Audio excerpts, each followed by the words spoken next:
Pilipinas, ang oras po 6:38. May problema ka ba sa batas? Hihimayin yan ng Panyera ng Bayan, Attorney Rina Seco sa Usapang Legal. Usapang Legal. Usapang Legal. Magandang gabi Pilipinas, ito po ang DZRH Usapang Legal kasama ang Panyera ng Bayan, Attorney Rina Seco para sa DZRH. Una sa Pilipinas, una sa Pilipino.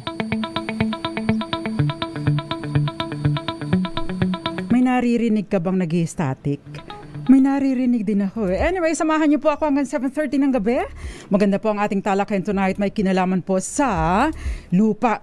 Talagang common itong problema na ito, no? Kasi ilang beses na po tayo nag-episode patungkol dito sa lupa na inagaw ng iba. Land grabbing kung baga. Yung common na pagkakaalam natin na land grabbing, pangangamkam, pag-aangkin sa lupa ng may lupa. Yan. Dahil meron pong message mula sa isa nating tagapakinig.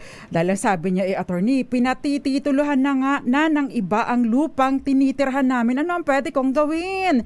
So yan po yung question niya. Ask ko lang po, kasi pinatitituluhan ng ibang lupang tinitirhan namin. Maagaw ba nila ang lupa? Ano daw ang pwedeng gawin? Kasi mayaman daw ang kumakamkam ng kanilang lupa. Usapang Legal.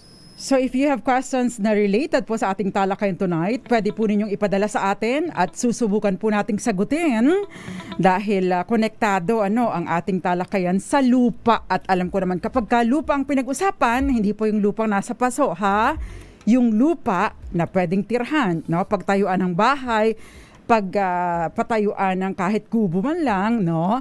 Iba po, no? Iba ang usually na nangyayari at alam nyo nagkakapatayan dahil sa lupa, hindi po ba? Dahil lumalaki ang value. Usapang Legal.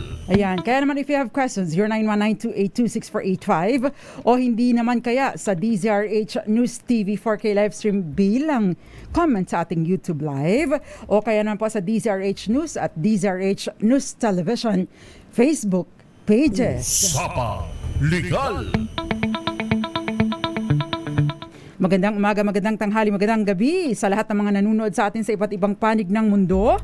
Pwede po ninyong ipadala ang inyong mga mensahe anytime. O kaya sa 0919-282-6485. Okay, umpisahan na po natin. Kadalasan po ito ay nangyayari, yung pinatitituluhan ng iba kasi wala tayong title sa ating property. Ibig sabihin, unregistered land. Kapag ka unregistered land, walang sino man, no, na naghahawak ng titulo sa property na ito. Yan, kasi sa ilalim po ng ating sa ating po ng sistema ng pagpaparehistro ng lupa, pagpapatala ng lupa, meron po tayong tinatawag na torrents system.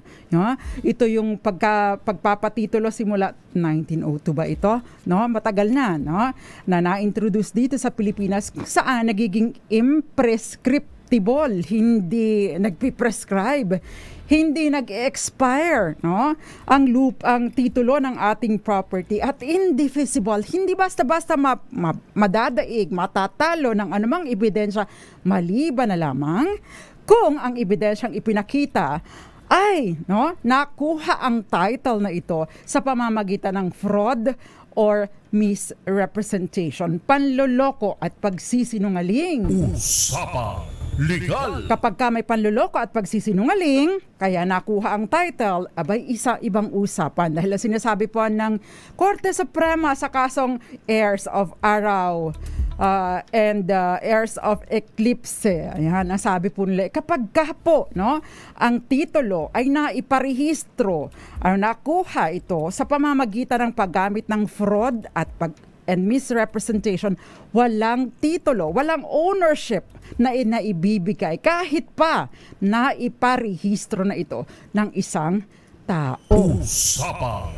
Legal. Yan, so mga basic principles. Sa mga pagkakataon po na ang isang lupa ay unregistered, no?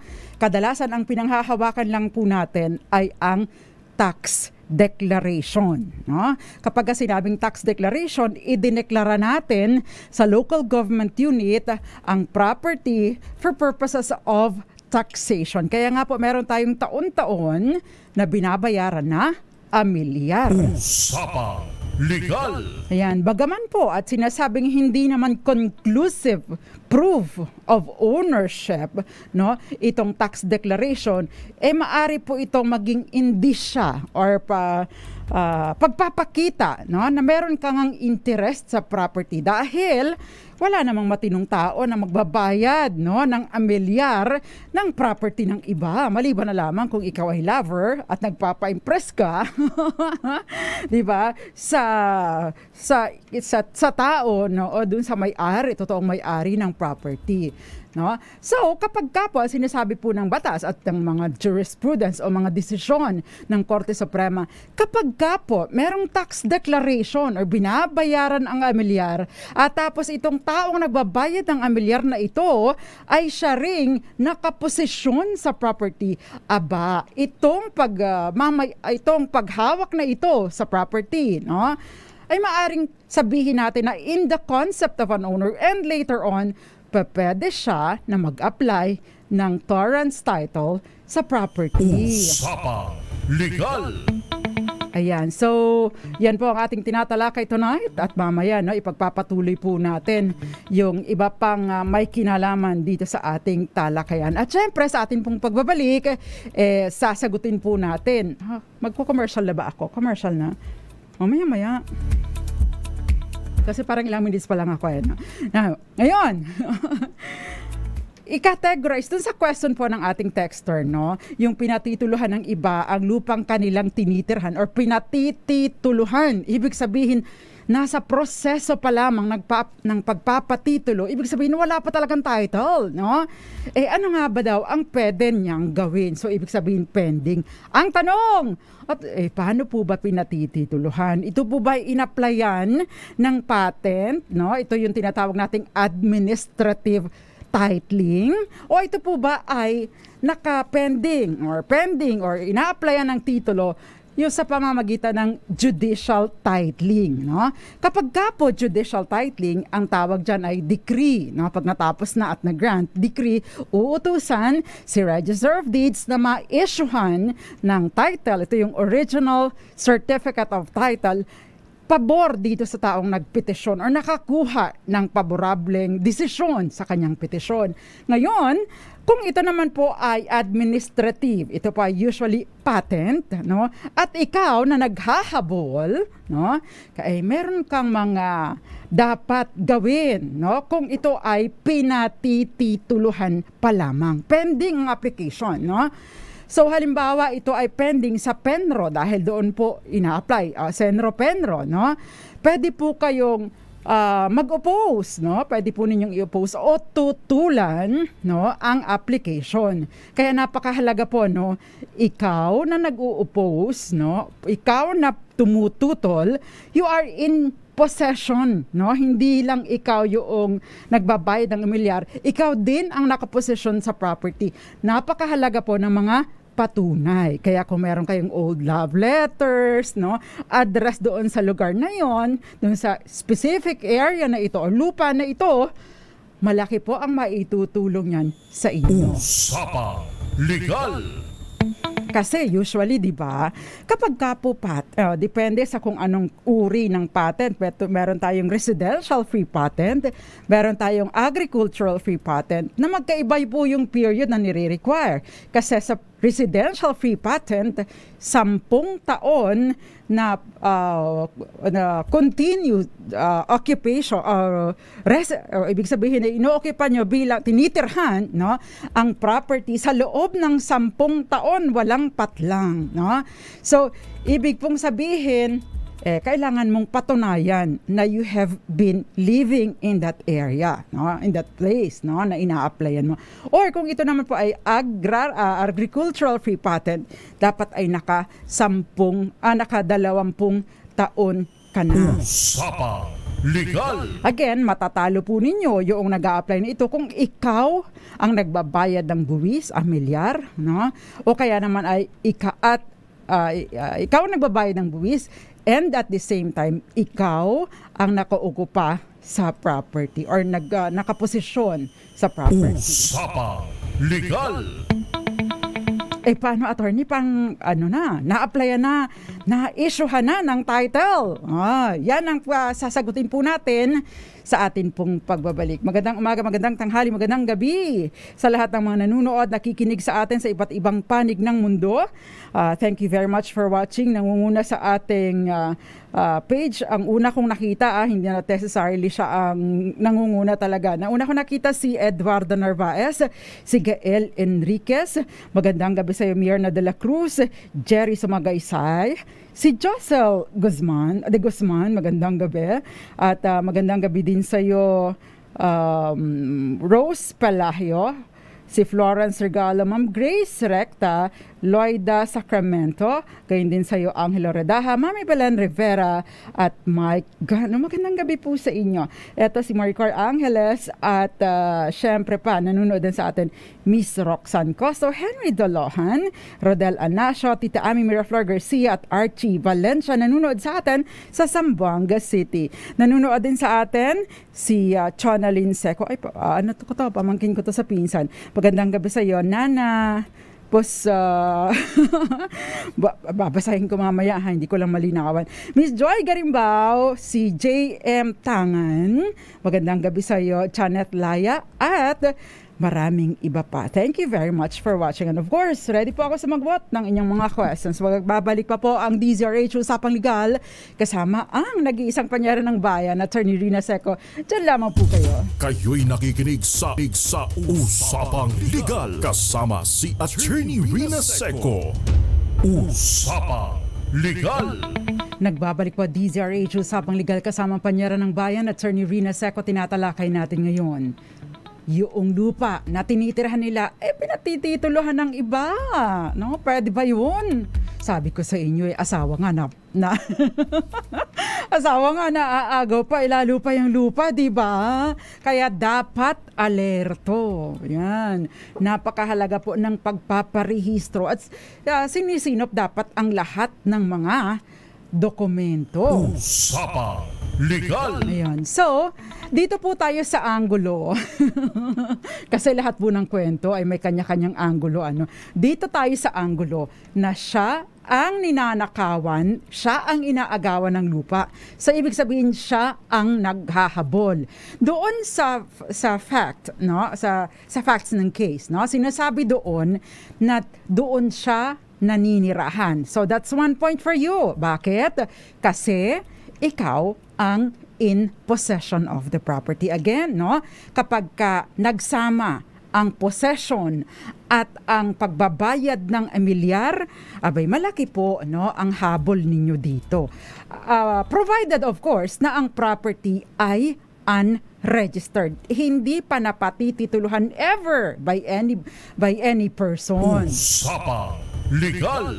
So kung ito po ay sa pamamagitan ng administrative titling, pumunta sa Penro, Senro, itong na umaagaw ng lupa ninyo, napakahalaga, no?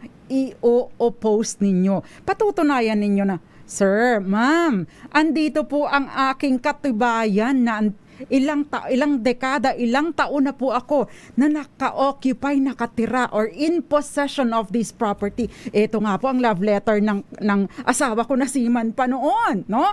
Ito po ang address, ito po stamped 19 forgotten.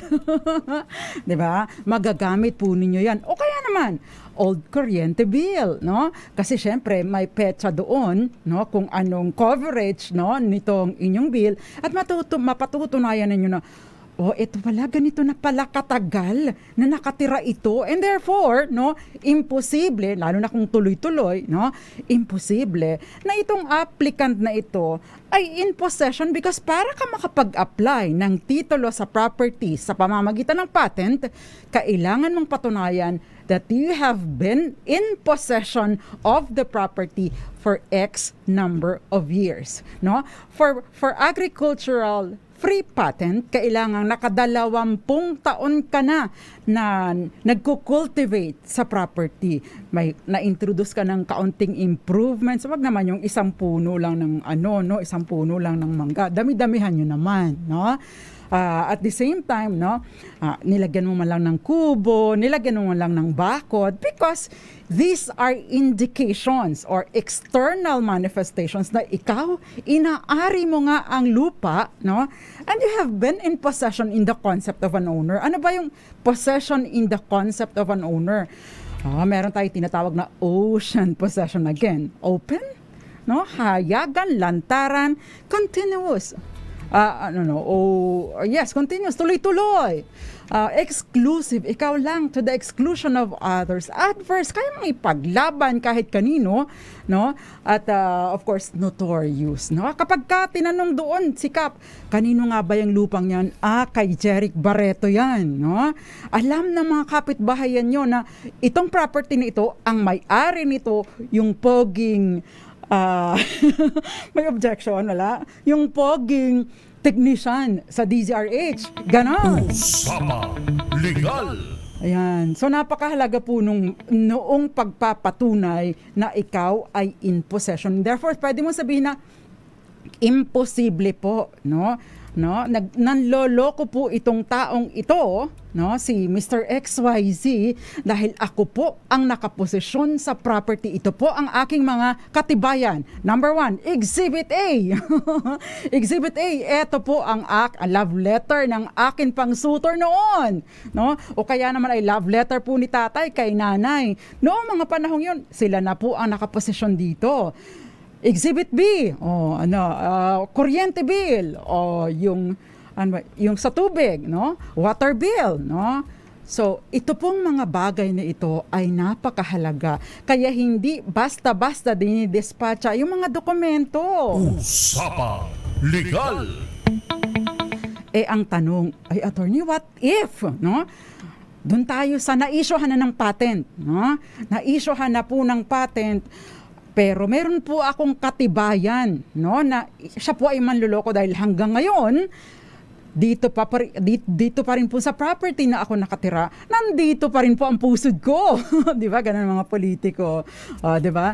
So, pupunta ka, pwede ka pong magsumbong doon sa Penro o Senro, pwede rin pong i-copy furnish ninyo ang Office of the Solicitor General. Why? Because, no, ang Office of the Solicitor General will initiate a reversion proceeding para ibig sabihin maibalik sa estado, sa gobyerno ang pagmamay-ari ng property. Usapang Legal. Take note lamang po na kapag ka po reversion proceedings ang nangyari, hindi po automatic na kayo ang may-ari ng property. Hindi automatic na i-award sa inyo. You will still have to apply. Ang nangyayari lang, no, siya ang gobyerno ang nagmamay-ari, pero pwede kang mag-apply para sa titling, either judicial or administrative. Usapang Legal. Pero ibang usapan, kung halimbawa ikaw ang nag-initiate ng kaso, no, hindi mo pwede mong i-copy furnish si Solicitor General, no, at hindi reversion proceedings ang nangyari dahil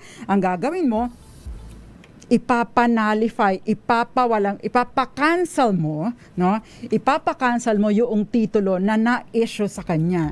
No, ang mangyayari dito, kasi patutunayan mo, no, at doon ma-affirm, no, na ikaw nga ang in possession, no, hindi naman bumabalik sa gobyerno ang pagmamay-ari. You can now directly apply, no, for title, pabor sa inyong pangalan. Usapang Legal. Okay, what if, attorney, hindi po may kaya, no? Pumunta po sila sa korte, no? Judicial titling po ang ginawa. At lawyer po nila si Attorney XYZ, yung magaling na abogado doon sa aming lugar. Abogado de Campanilla. Yan. Kung ito po ay pending ang petisyon sa korte, no? Magkakaroon po ito ng hearing, and usually may mga notices po ito, you will have to oppose. Kaya pag pinadalhan kayo ng notice, kasi magkakaroon din po, kailangan rin pagpapatunay, no? pag pinadalhan po kayo ng notice, wag po ninyong dededmahin. No? Bakit? Kapag ka po dinedma ninyo ang notice, abay parang hinayaan nyo na lang siya at natulog po kayo sa inyong karapatan. Usapang Legal. Ay, attorney, na-issue na po ng title. No? Iba-iba po kasi ang sitwasyon. Ano?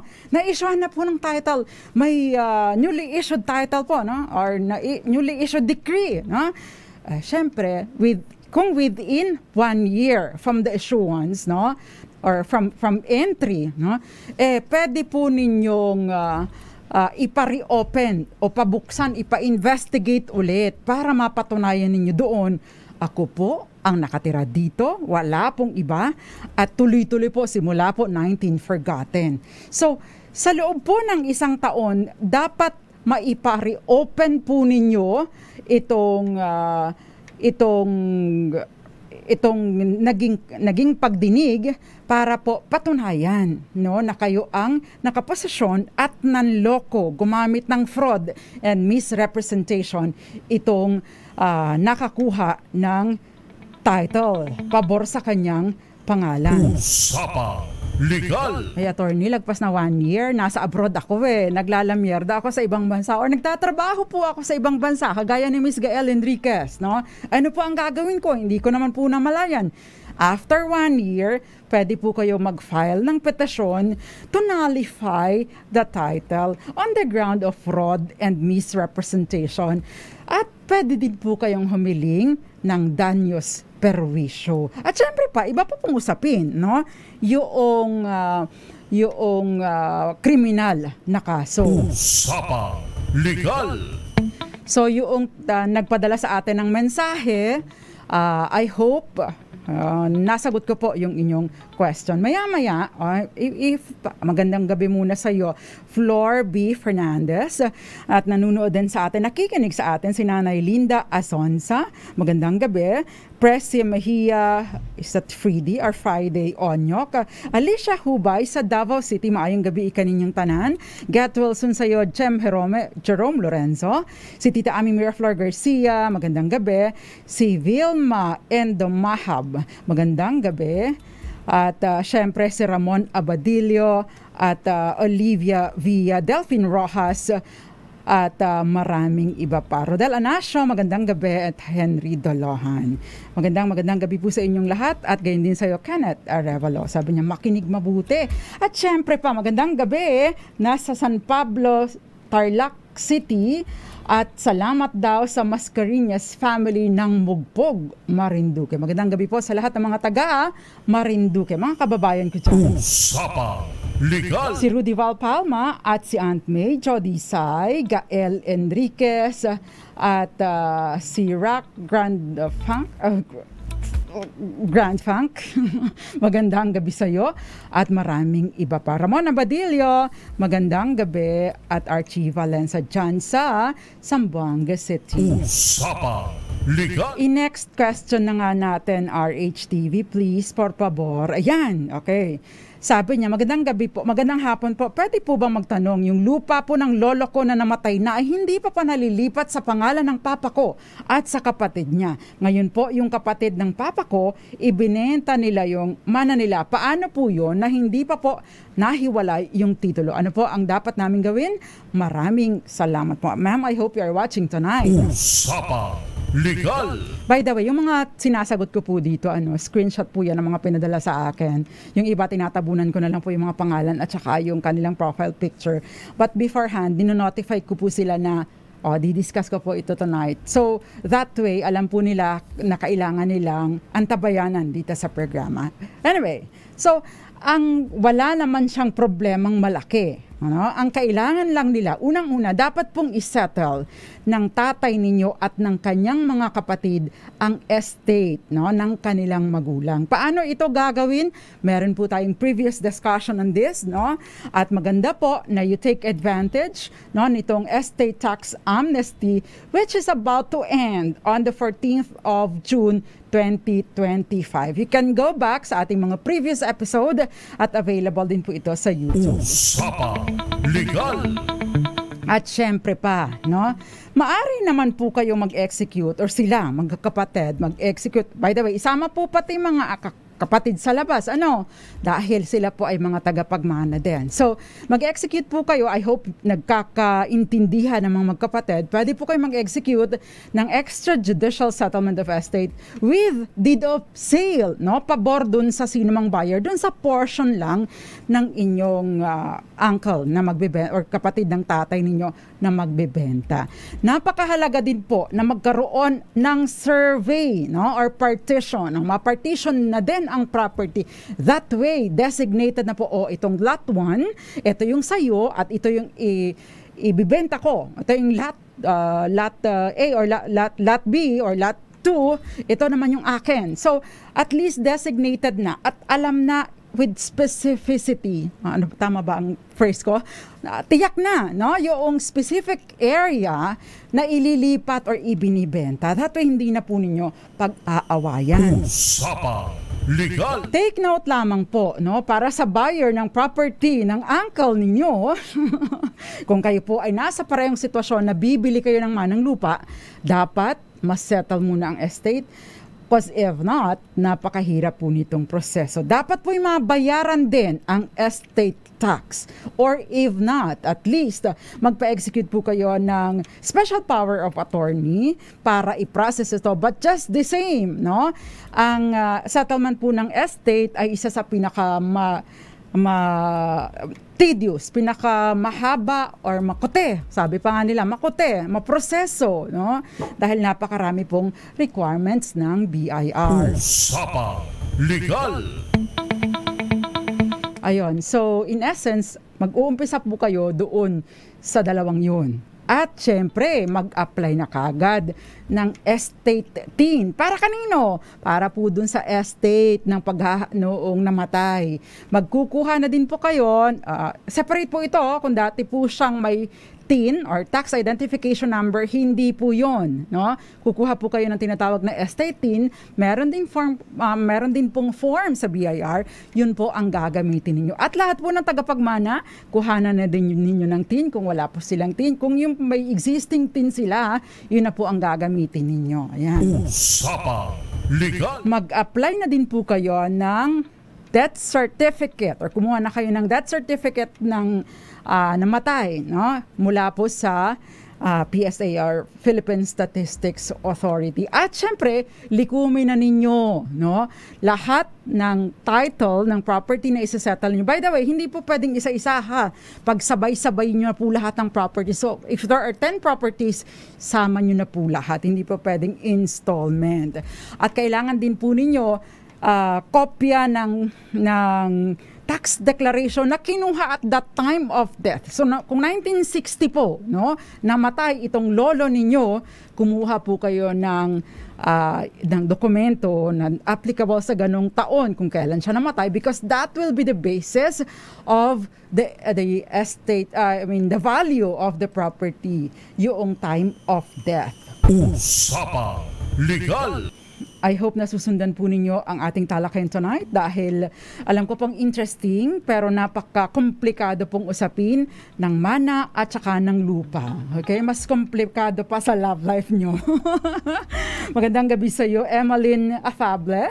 Magandang gabi dyan sa Osaka, Japan.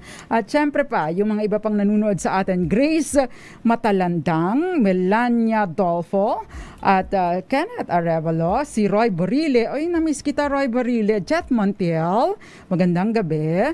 At sino pa ba? Koy Hipolito, magandang gabi din sa'yo. Sanser Pertes, at syempre pa Alicia Hubay. Maayong gabi kaninyong tanan. Usapang Legal.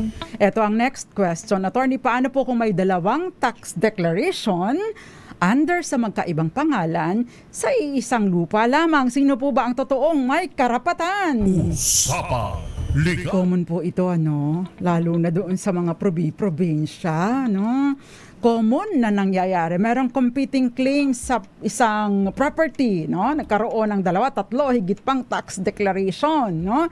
Kapag ka po ganito, tinitingnan po yung Sino yung matagal nang nakaposisyon, yung mga sinong nag-introduce ng improvements, yung documents, chain of documents. Anong ibig sabihin nito? Paano ba titingnan? Paano ba nakakuha ng tax declaration itong taong ito, no? Ito ba ay nakakuha siya dahil merong isang dokumento na nagsasabi na na-acquire na niya ang ownership ng property nito sa pamamagitan ng what? Deed of sale, extrajudicial settlement of estate, deed of assignment, o sa pamamagitan ng award. So mahalaga pong tingnan ito. Kasi kung sino man ang walang anumang supporting document or linking document kung paano niya nakuha ang ownership ng property, then chances are siya yung bogus. Usapang Legal.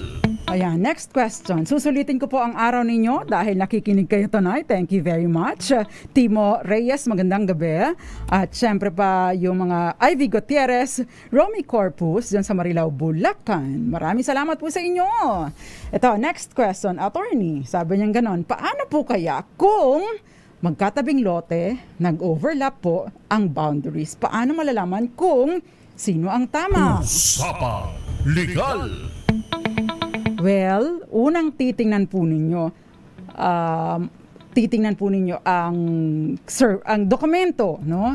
Nasaan ang mga boundaries? At syempre pa, kailangan po ng relocation survey. Kailangan po ninyong ipari-survey. Yung iba kasi ginagawa, table survey. Tinitingnan lang yung mga ano bang tawag? Yun yung mga dokumento, yung mga papel nila. Hindi po ito uubra kapag ka po merong conflicting na claim sa boundary. So, kailangan po talaga actual relocation survey. Usapang Legal. At syempre pa, pwede po kayong double check sa DENR. Yan.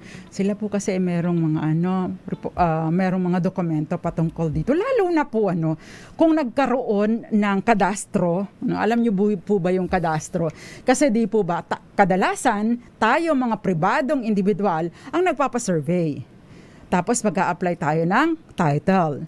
Sa gobyerno, kapag ka po nagkakaroon ng kadastro, ang gobyerno ang nag-i-initiate ng survey. At pagkatapos, lahat ng mga properties na ito, tinitingnan.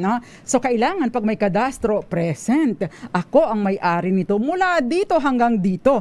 Otherwise, kapag ka may ibang mag-claim yan, malaking problema. Pagdadaanan mo yung proseso na tinalakay natin sa start pa lang ng program. Usapang Legal. Sa kadastro po kasi, sasabihin mo na, ako na po ang may-ari ng property na ito, wag nyo na siyang isama sa mga lupain na pagmamay-ari ng Estado. Dahil ako na, si Rina Seco o si Jeric Barreto ang may-ari ng property na ito. Huwag pong tutulog-tulog. At kung sakasakaling may kapitbahay kayo na tinanong at sinabing, ay ako po talaga may-ari niyan, pinatira ko lang yan, may problema pa rin po kayo. Because later on, baka yun ang pag-ugatan, lalo na kung wala po kayong title, yun ang pag-ugatan ng kanyang claim sa property na inyo nang tinitirhan ng matagal na panahon. Usapang Legal. Babalikan ko lang po, yung heirs of araw and heirs of eclipse, di ba? Araw and eclipse.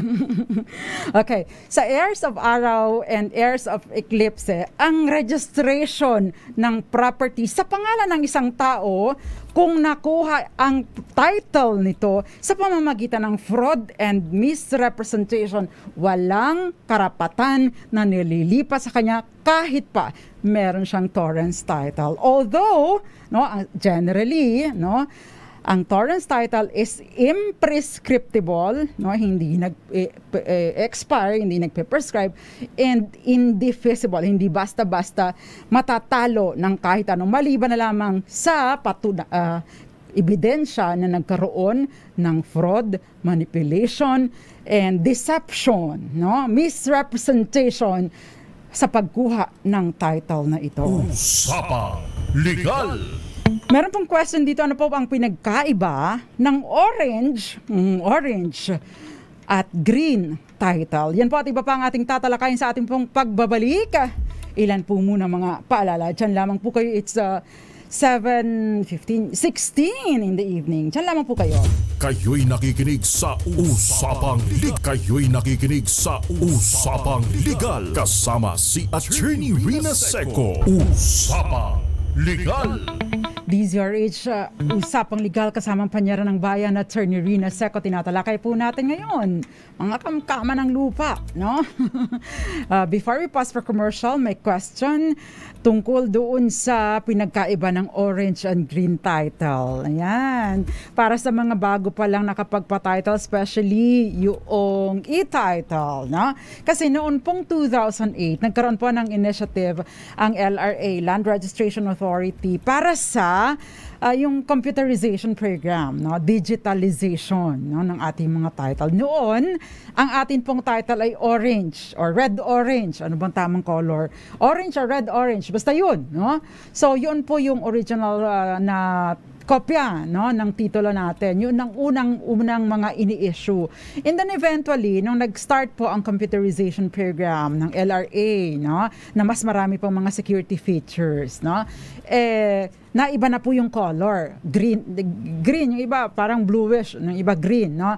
So yun po ang bagong title ngayon. Ibig po sabihin, may e-title na din po ito. Usapang Legal. So ni-encourage po tayo ng LRA na mag-convert into e-titles ang ating mga titulo ng lupa. Bakit? No? Advantage din po ito kung wag lang sanang mahahak. Ano? Kaya sino nga ba yung si Sir Josel de Guzman? Ano?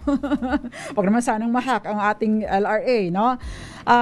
Yun pong mga titles natin, hindi po ba pag nawala ang title, no, yung kopya, physical copy ng title natin in the possession of the Register of Deeds, magre-reconstitution of title, magbabayad kayo, no? Tayo pa rin, sila na nga ang nakawala, tayo ang magbabayad, tayo ang magkakaso sa korte because hindi napapalitan ang title ng property, hindi nakakakuha ng bagong original title ng property nang hindi dumadaan sa korte. Ibig sabihin, kahit pa ang may kapabayaan, no, ang may mali ay ang Register of Deeds, tayong may-ari ang magsasuffer. But with the e-title, hopefully, no, hindi na magre-reconstitute. Meron ng title sila, maraming security features. So, hindi siya basta-basta mapepeke, hopefully. Usapang Legal. So, yung orange at green, ibig pong sabihin, luma yung title ninyo. Pero valid po yan, hindi na po prescribe, no? Hindi imprescriptible ang title.